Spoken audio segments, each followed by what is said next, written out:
down in the northeast of England, which is so far away from the Delta in the Mississippi and all of that thing. And there I am. Paul Rodgers had one of rock's most powerful voices and a set of principles that were just as strong.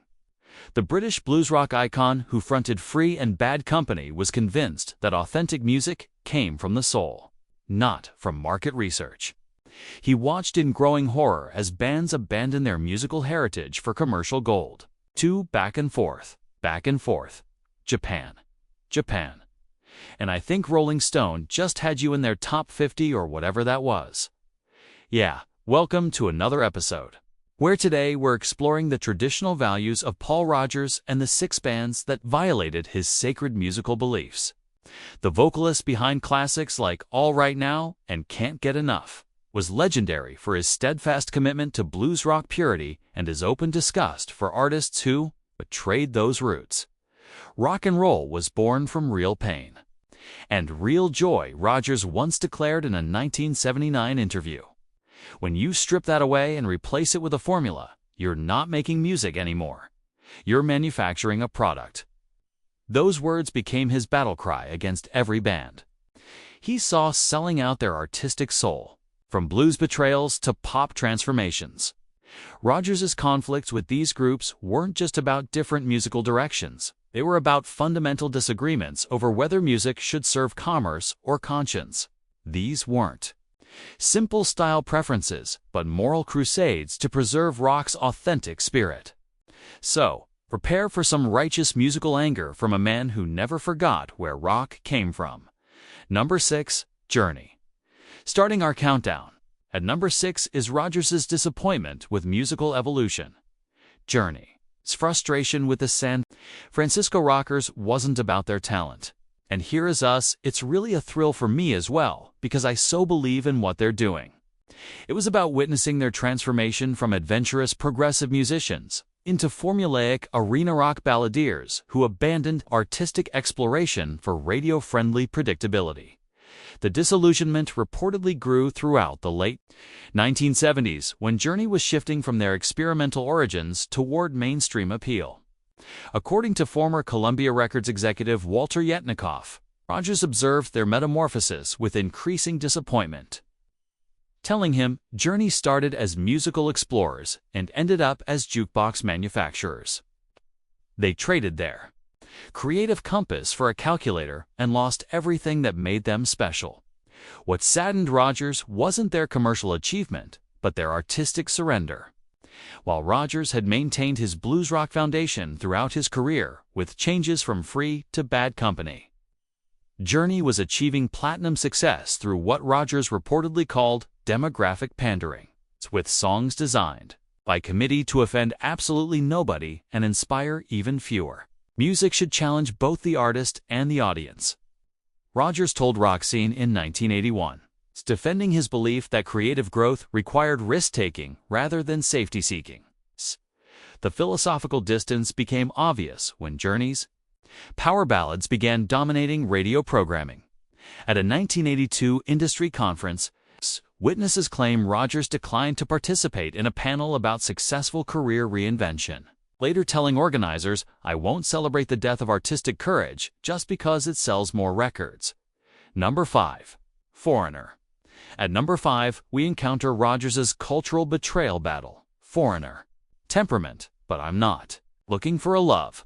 Rodgers' cultural betrayal battle. Foreigner. His resentment toward Mick Jones's transatlantic project wasn't about their musicianship. It was about watching a fellow British musician abandon the rich blues and rock traditions of their homeland to manufacture slick, American-style arena anthems designed purely for overseas market penetration. The cultural conflict reportedly intensified during the late 1970s when Foreigner was dominating American radio with their polished approach, according to former Atlantic Records producer Jack Douglas.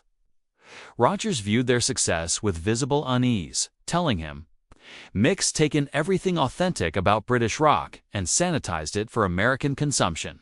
He's turned our musical heritage into an export commodity rather than keeping it as a living art form." What disturbed Rodgers wasn't their achievements, but their methodology. While Rodgers had carried British blues rock traditions, forward through his various projects while maintaining their emotional core. Foreigner was achieving massive success through what Rodgers reportedly called cultural tourism and British musicians pretending to be American because it pays better than staying true to your roots. The divide became permanent when Foreigner's approach influenced other British musicians to adopt similar American-friendly strategies. At a 1981 London music industry gathering, witnesses claim Rodgers avoided Foreigner's representatives entirely, later explaining to colleagues, "I won't shake hands with people who've sold their musical passport for a bigger bank account." Jones seemed focused on international success rather than cultural preservation, but for Rodgers, Foreigner represented homeland betrayal. Number 4. Asia. Number 4 brings us to Rodgers' supergroup disappointment syndrome. Asia. His contempt for the progressive rock all-stars wasn't about their individual reputations. It was about watching exceptionally talented musicians from Yes, King Crimson, and ELP waste their collective genius on uninspired, corporate-friendly material that insulted their previous artistic achievements. Music is just music goes through your mind at that point. Nothing else. Nothing else. There's no room for anything else. It's moving too quickly, and you've got to stay on it. The disillusionment reportedly peaked in 1982 when Asia's debut album achieved massive commercial success despite what many considered creative mediocrity. According to former Geffen Records executive John Caldener, Rodgers analyzed their approach with growing disgust, telling him, "These are some of the most innovative musicians in rock history, and they're choosing to make elevator music. It's like watching Picasso decide to paint house numbers instead of masterpieces." What appalled Rodgers wasn't their sales figures, but their artistic choices. While Rodgers had always pushed himself to grow creatively within his blues rock framework, Asia was achieving platinum status through what Rodgers reportedly called lowest common denominator rock, and supergroup talent wasted on subgroup ambitions. The disappointment became personal when Asia's success encouraged other veteran musicians to form similar commercially minded supergroups. At a 1983 recording industry event, witnesses claim Rodgers questioned whether musical experience was becoming a liability, telling attendees, "If wisdom leads to compromise, maybe we're better off staying naive and hungry."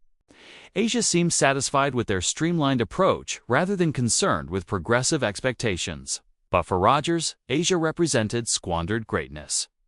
Number 3. Rio Speedwagon. Number 3 reveals Rodgers' most regional prejudice. REO Speedwagon.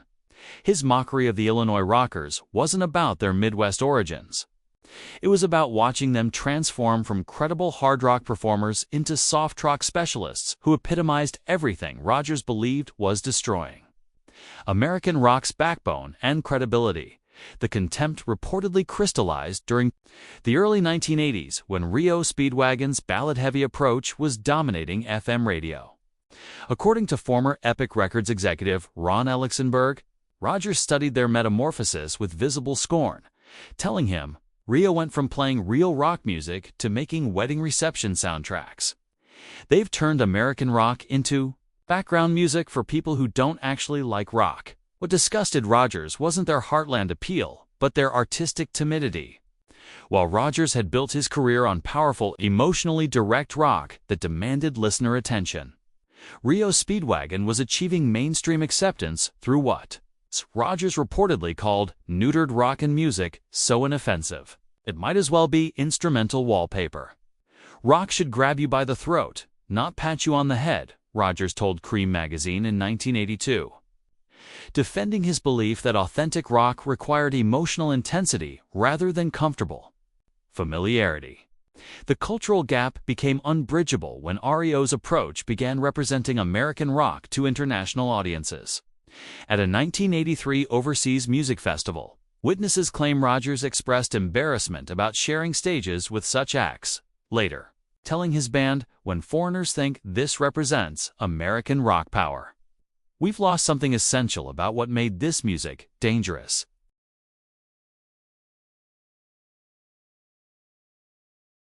Number 2, Chicago. At number 2, we discover Rodgers' most profound artistic betrayal, Chicago.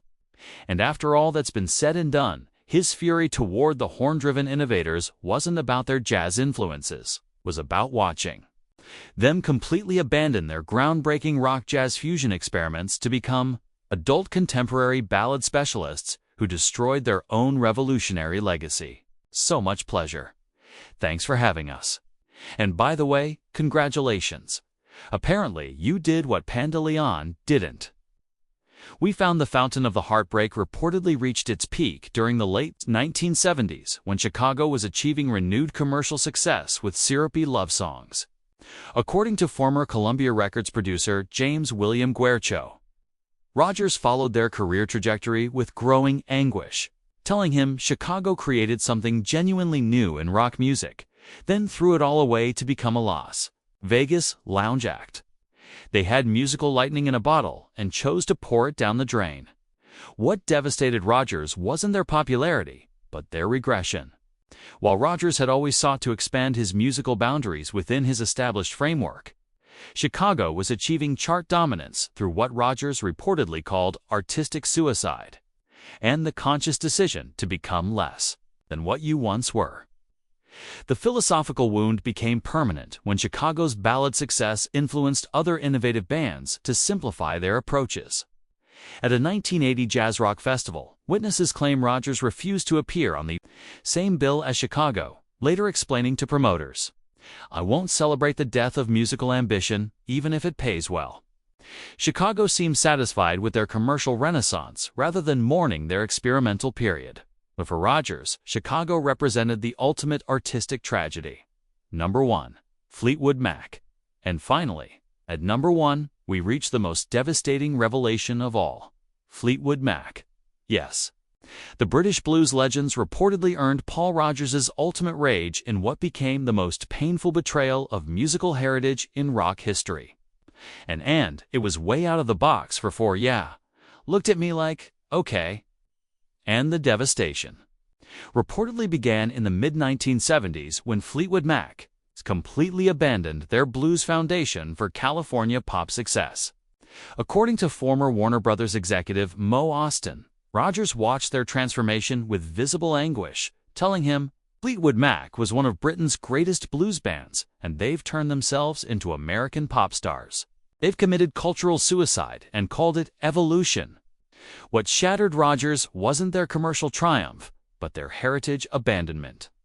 While Rodgers had spent his entire career honoring and extending British blues traditions through modern applications, Fleetwood Mac was achieving unprecedented success through what Rodgers reportedly called complete cultural amnesia, and the deliberate destruction of everything that made them musically important. Betrayal became complete when rumors dominated worldwide charts while erasing all traces of their blues origins. At a 1977 industry celebration, witnesses claim Rodgers confronted Mick Fleetwood directly, allegedly saying, "You've taken Peter Green's legacy and turned it into elevator music." Some betrayals are unforgivable. Music journalist Nick Kent reported that Rodgers later told him, "Fleetwood Mac represents everything that's wrong with the music industry, bands willing to erase their own history if it means bigger paychecks." Fleetwood seemed defensive about their artistic evolution rather than apologetic about their blues abandonment. But for Rodgers, Fleetwood Mac represented the ultimate musical sin, deliberately destroying their authentic heritage to manufacture artificial commercial appeal that insulted everything their previous music had represented. So there you have it. Even blues rock warriors can harbor deep wounds about musical betrayal. Was Paul Rodgers defending authentic traditions or just resisting natural evolution? Which band's transformation disappointed you most? Subscribe for more rock heritage battles and share your musical values below.